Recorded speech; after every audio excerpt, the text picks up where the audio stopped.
has field goals. Stampeders with the lead. Lions have the football. First down at their 35. One carry, 4 yards for Andrew Harris.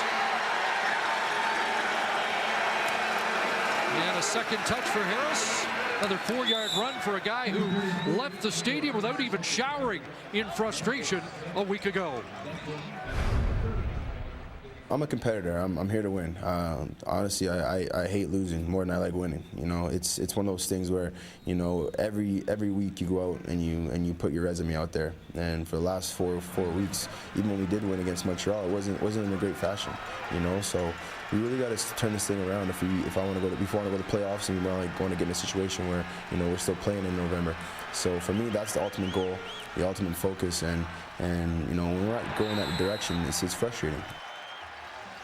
And a 2-and-out here as they go to Rainey on 2nd and 6. And we have not seen Andrew Harris deployed as much as a receiver of late. It'll be 3rd down BC. And he's a great receiver and just 2 carries so far in this first quarter. And the most telling stat for me with Andrew Harris is when he gets 13 carries or more, the BC Lions are 19-3.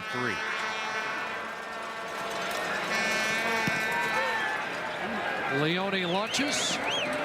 Slaughter back at his 23. 48-yard punt brings it back to the 35. Ball came loose. Adam Bighill gets on it. See if they're ruling that he was down. Looks like it's BC Lion football. Well, they did point Calgary's way. It's down by contact. First down, Calgary.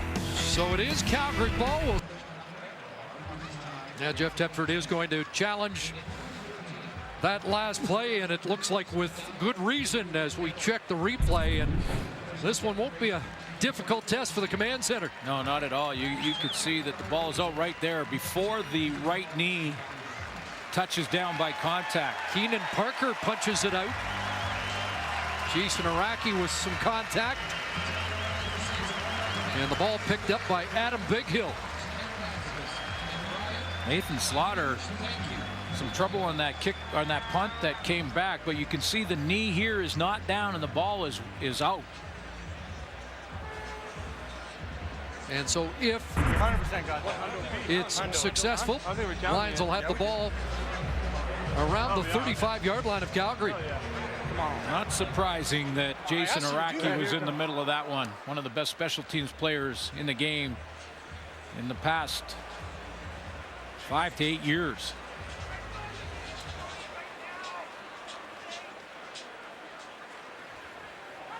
BC had challenged the previous play for down by contact. It has been reviewed, and as a result, the ball carrier had fumbled the ball. It was immediately recovered by BC. This is now BC's ball at the 38-yard line, first down. First turnover of the game goes BC's way. Stampeders -5 in the last 4 games coming in the giveaway takeaway, and special teams captain Jason Araki celebrates that. Of course, no Tim Brown in the lineup for the Calgary Stampeders. Former BC Lion was injured a couple weeks back, and that's why they've had to find the new returner, and Nathan Slaughter fumbles that one. Lions will start at the 38 of Calgary. And they'll hand it off inside. And the man who provided a special team spark, Chris Rainey, is wrapped up short gain. Well, while we're talking special teams, let's take a look at one of the best special teams cover guys in the last 8 years in the Canadian Football League. Jason Araki out of McMaster comes down the field, making sure he's got containment, making sure Slaughter turns inside. He's got the tackle. Parker punches it out right in the middle. The turnover. Keenan Parker, one of the league leaders in special team tackles. 2nd and 7. Beck looks one way, steps up, and pass incomplete with a flag down in the backfield. And it's a holding call against BC. See if John Huffnagel gives them another play or tries to march them out of field goal range. Holding, BC, number 62. Penalty being declined. 3rd down. It's Cody Husband, the new right guard, replacing the injured Dean Valley, who got his first start last week.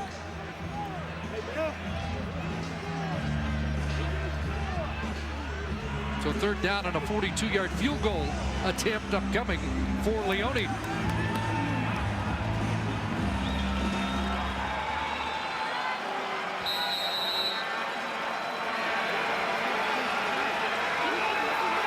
And we won't cheat Leone. It's a 43-yarder officially.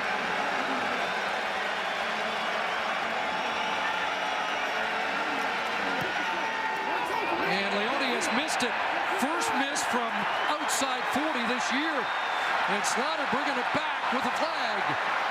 And Slaughter trips up around the 24-yard line. Bad miss for a guy who has kicked very well for Jeff Tedford this season. And the Lions come away with nothing after a takeaway in Calgary territory. Yeah, that was just exactly what it was. A bad miss.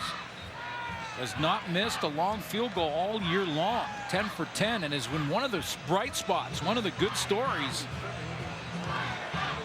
has been Richie Leone. And he just mishit that one badly. I'm not sure if the hold was off. During the return, holding Calgary, number 83, half distance to goal, first down. Let's check in with Jermaine. Thanks, Chris. You know, John Cornish returns after missing 6 weeks with a broken thumb. He actually told me that his grip is stronger than it's ever been because of the rehab exercises he had to do. This is the second straight season where Cornish has missed significant time due to injury. The difference between this year and last year is he was able to continue to work out, stay in football shape while the healing process continued. Last year, he was dealing with concussions and a leg injury. Now, Cornish also said that he heard the whispers that he wasn't the same player as he used to be, and he says that's just extra motivation to prove that he is still the running back everybody knows him to be. I'm not sure how many people have been whispering that, but if you're going to rev yourself up, that's one way to do it. Yeah, I don't know if I haven't heard anyone say that, but but you know what? That's what athletes do. They find ways to motivate themselves and push themselves, and it doesn't even matter if John Cornish made it up or not. So that's the end of the opening quarter here. A couple of field goals for the Stampeders and a missed opportunity for the Lions after a fumble recovery in Calgary territory. 6-0 here on Wendy's Friday night. Well, after last week, Ottawa with the ball over 41 minutes. Time of possession we'll monitor a little bit better for BC tonight, but a little bit, but they can improve on that with getting the ball to Andrew Harris more. Just 2 carries for 8 yards for Andrew Harris, 4 for 10 for John Cornish on his return. But you could say that Calgary is sort of easing John Cornish back into the lineup. But for Andrew Harris, again, why is he not getting the football?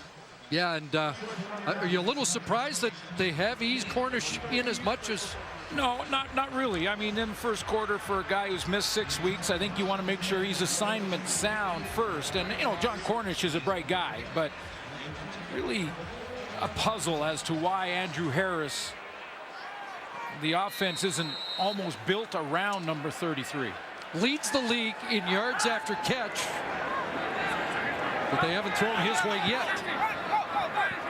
Calgary, 2nd and 10, deep in their own zone, and goal lead by Mitchell, incomplete, wanted Jeff Fuller.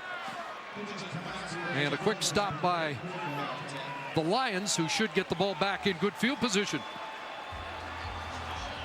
Well, decision time for John Hufnagel.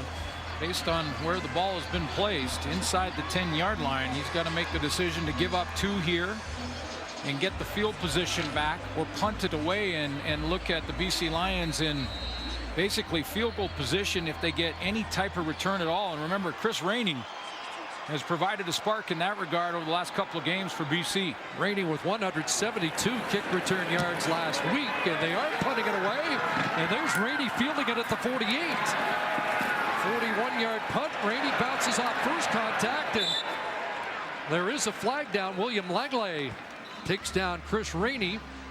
I guess John Hufnagel made the decision. They started on the 38 the last time and didn't get any points, so let's not give them anything. Well, depending on who this penalty is on. During the return, illegal block, BC, number 41, 10-yard penalty, first down. Yeah, that penalty now will take BC out of field goal range, but on the decision by John Hufnagel. He decides to punt it out. And the BC Lions, without this penalty, and that's clearly a penalty, but without it, they are already in field goal range. Adrian Clark, the culprit on the penalty call that brings the football back to the Calgary 52. But John Hufnagel obviously has a lot of confidence in his defense.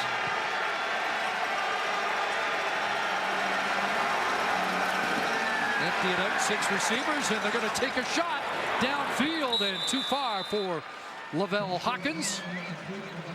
The Lions without a big play, a 20-yard run play or a 30-yard pass play in the last 3 games. They are 9th in the league in that category. What happens there when you can't hit the big play down the field, and that time John Beck had great protection up front, is the defense starts to climb up and get closer and tighter on receivers. It gets harder to find space when you're not getting any of those DBs out of their back pedal. Marco Iannuzzi in the lineup in place of the injured Austin Collie. There's a pass to Hawkins, taken down by Joe Burnett. It's going to be a yard or 2 short of the first down, and a decision for Jeff Tedford. He's taking a close look, and along with Kahari Jones, to see exactly how far they have to go. Kahari's going to help them with the spot.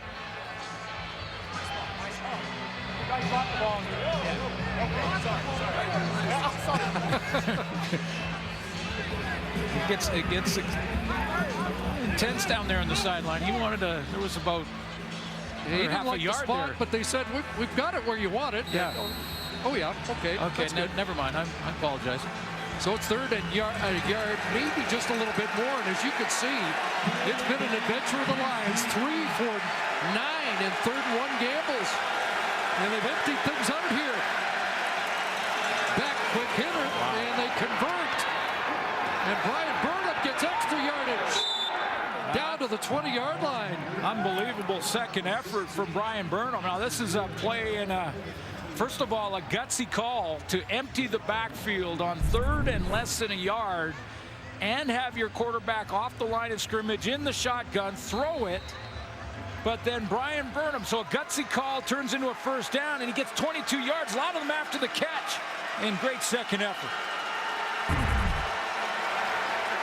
So first down BC.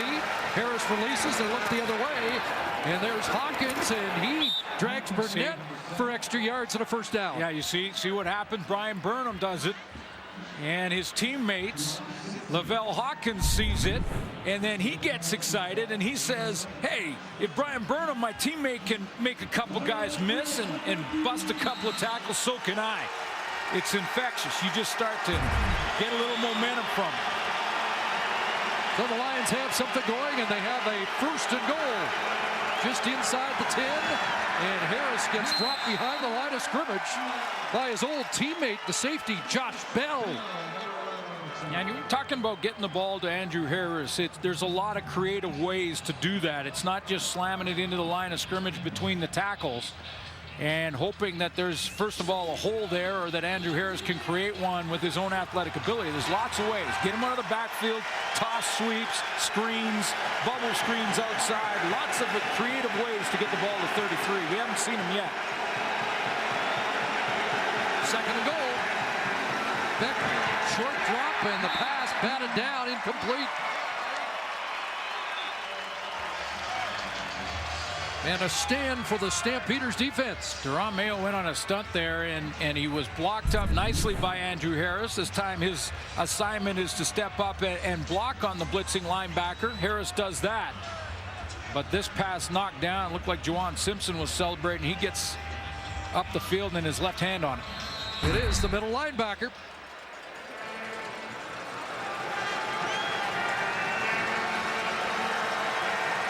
So here's Leone. Puts that through, and an 18-yarder gets the Lions on the board. 6-3 Stampeders, just shy of the 5-minute mark, 2nd quarter.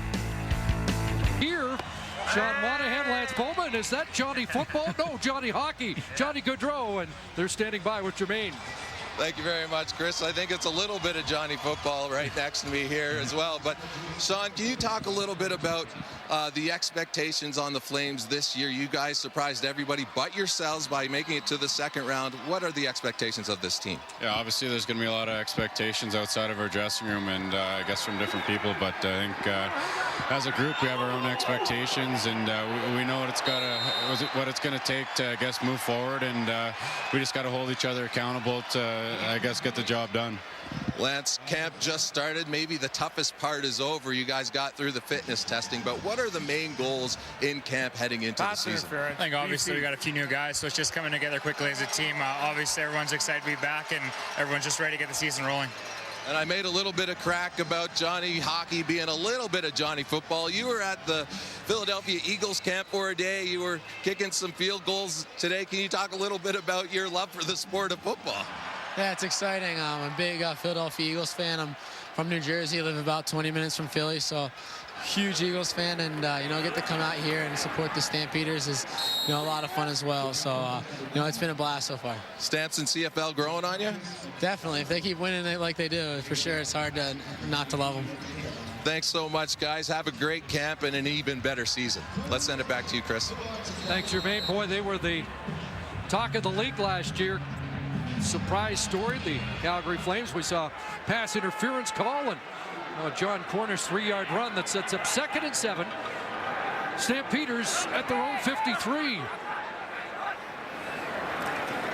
4-man rush, and now Mitchell on a roll. He's going to have to take off with it and gets hammered by Ronnie Yell. Flag comes up. I know the O-line will be over there in a heartbeat trying to get things straightened out when their quarterback gets hit a little late. Spencer Wilson moved to left tackle this week, taking some exception with the hit by... Major foul, unnecessary roughness. BC, number 25, 15-yard penalty, automatic, first down. By Ronnie Yell. Let's take another look. Now 2 penalties by DBs from the BC Lions in this drive. There's the late hit. Bo Levi Mitchell out of bounds. The other side of that white stripe when he gets hit by Ronnie Yell. Had a good game against Ottawa in the loss a week ago. So a 19-yard net for Mitchell on the run and the penalty. Stamps inside the Lions 40-yard line. Fake to Cornish. Mitchell on a long roll into the end zone and touchdown, Jeff Fuller.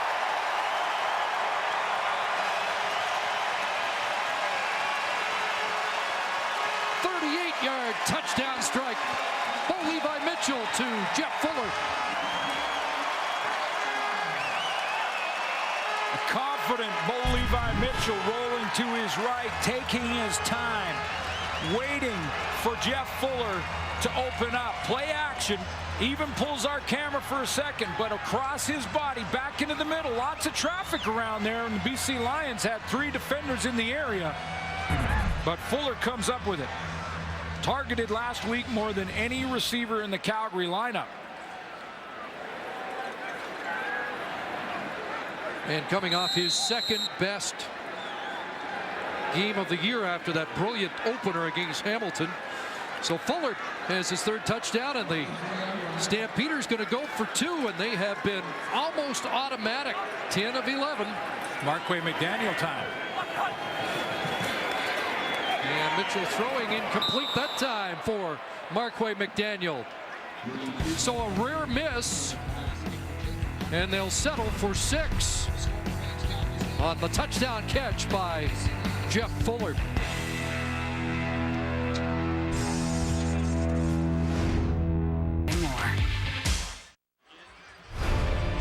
Shaw Road to the Grey Cup continues tomorrow. The Eskimos taking on the Ticats. That should be a beauty at 4 Eastern, 1 Pacific, followed by the Red Blacks against the Rough Riders, 9 Eastern, 6 p.m. Pacific at Mosaic. Catch all the action across the TSN network.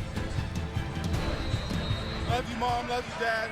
Paris, Love y'all. 4 plays, 75 yards, a couple of costly Lion penalties, and a 12-3 Stampeder lead.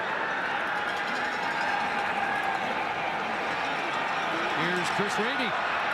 Nothing doing. He gets collared, but a flag comes down.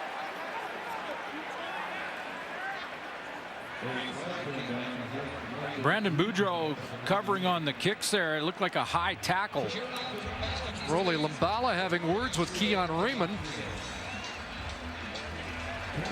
Major foul, unnecessary roughness, Calgary, number 98, 15 yards from the end of the play, first down. So the high tackle is called against Brandon Boudreau, who is pleading his innocence. Part of this is just the height difference, but you could see the arm up to the head of Rainey.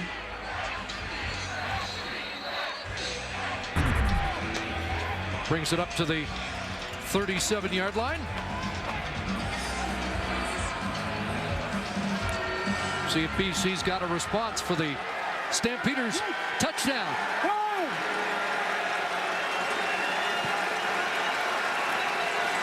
Back a little double pump and gets the ball to Sean Gore up at the 41-yard line. Take another look at the Fuller major score. Yeah, Jeff Fuller starts down here, and he's going to go all the way across the field, running one-on-one on Stephen Clark, the wide side corner for the BC Lions. And Bo Levi Mitchell take his time, wait.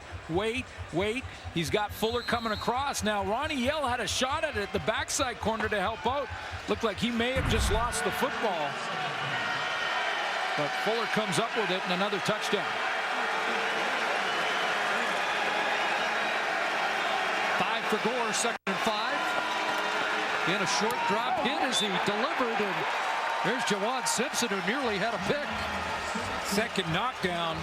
That was almost an interception, and had he caught it, there was no one catching him. No. It would have been yet another defensive touchdown, and we've seen a bunch of those this year in the CFL. But I wonder about this BC offense and whether or not they can stick with the